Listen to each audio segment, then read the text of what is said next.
তো দেখুন এনারাও তো যদি কাস্টমার থাকে বা সেই জিনিসটা থাকে এনারাও কিন্তু অনেক নতুন নতুন জিনিস আসবে। তো এনারাও দেখছি যে আর কাস্টমার নেই, দোকান ওই একটা দোকানে পাওয়া যায়, এখনো পর্যন্ত পাওয়া যাচ্ছে। আর গার্জেন গেটে আগে আমরা যখন ছোটো ছিলাম স্কুল লাইফে তখন মানে সে মেলার মতো কাঠের দোকান বসতো, এখন দু একটা বসে তাও আবার তাদের কাছে সেরকম নেই। আর এই দুটোই মোটামুটি গ্রিটিংস কার্ড বিক্রি হচ্ছে এখন। একটু ইয়ং এজের ছেলেরা মেয়েরা তারা সবাই আসছে কিনছে, যারা একটু ট্রেডিশনাল কালচার ফলো করে তারা আসছে। এখনো অবধি একদম যে হারিয়ে গেছে তা না, এমনটা নয়, এখনো মোটামুটি ভালোই বিক্রি হচ্ছে। আর স্কুল স্টুডেন্টরা আসছে এখন। এবার আপাতত কিছুদিন পর থেকে তো স্কুলটা চালু হবে, তো তারপর আরো সব ম্যাক্সিমাম স্টুডেন্টরা আসবে। এখন মোটামুটি একটু ইয়ং এজেরা আর যারা ট্রেডিশনাল কালচার ফলো করে তারা আসছে। এখন সোশ্যাল মিডিয়া একটা মেসেজ করে দিকে চলে যাচ্ছে। হ্যাঁ, সে অবশ্যই। এবার সোশ্যাল মিডিয়ার কথাটা আলাদা, কিন্তু যেটা আমরা ফিজিক্যালি যেটা হ্যান্ড টু হ্যান্ড আমরা দিই, সেই যে কমিউনিকেশনটা, সেটার একটা খুব আলাদাই আনন্দ নিজেদের মধ্যে। আমরাও ছোট বয়স থেকে করে আসছি, এখনো অবধি সেটা চলছে। একদম যে বিলুপ্ত হয়ে গেছে তা না, চলছে এখনো অবধি ভালোই।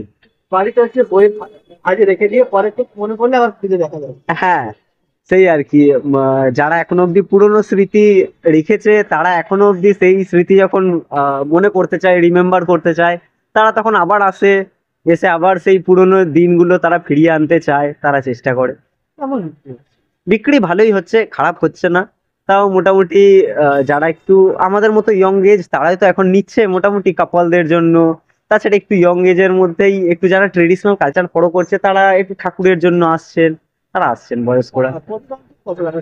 মোটামুটি 10-20 টাকা থেকে শুরু করে একদম 100, 150, 250 বিভিন্ন দামেরই বিক্রি। ম্যাক্সিমাম 60, 65, 100 এরকম রেঞ্জের খুঁজছে সব।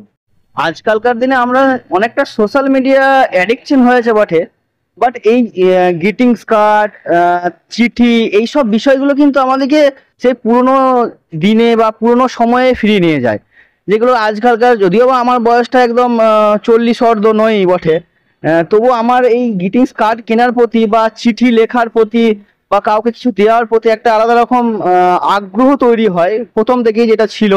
এবং তার সাথে সাথে এর মধ্যে একটা কি বলবো, আন্তরিকতা, যে ব্যাপারটা, ধরুন একটা মেসেজ হোয়াটসঅ্যাপ, স্ন্যাপচ্যাট বা হোয়াটসঅ্যাপ যাই করি না কেন, আমাদের সেই আন্তরিক ব্যাপারটা নয়। সব এখন আমরা ওই সোশ্যাল মিডিয়া বা এই সব বিষয়ে ব্যস্ত হয়ে পড়েছি বটে, কিন্তু এই কার্ড সম্পর্কে আজকালকার মানুষ, আর কয়েক বছর যা দেখছি আমি, যে এই গ্রিটিংস কার্ড যে ব্যাপারটা সেটা আর থাকবে না। আমরা যখন স্কুল লাইফে পড়তাম বা আরো ছোট যখন ছিলাম, তখন কিন্তু এই গ্রিটিংস কার্ড দেওয়ার একটা আনন্দ, মজা, সেগুলো একটা অন্যরকম অনুভূতি ছিল, যে অনুভূতিগুলি আস্তে আস্তে কিন্তু বিলীন হচ্ছে। একটা মেসেজ তো সবার কাছে চলে যাবে, আর এটা তো তাকে বাড়িতে দিয়ে আসতে হচ্ছে। হ্যাঁ, সেটাই।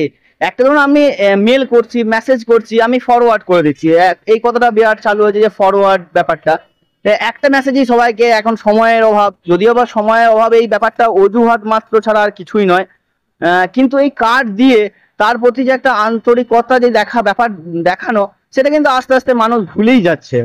আর আর কয়েক বছর পর হয়তো দেখবেন আর এই ব্যাপারগুলো আর আপনারাও বাইট নিতে পারবেন না, আর এই বিষয়গুলো আমাদের পরবর্তী নেক্সট জেনারেশনকে বলতেও পারবো না যে গ্রিটিংস কার্ড বলে কোনো কিছু আছে বা ছিল, বা আমরা এই সময় নতুন বছরের শুভেচ্ছা জানানোর জন্য আদান প্রদান করতাম এইসব কার্ডের মাধ্যম দ্বারা। এগুলো হয়তো তাদের কাছে একটা গল্প, একটা ইয়ে হয়ে যাবে, যদিও বা আমাদের কাছে স্মৃতি হয়েই থাকবে।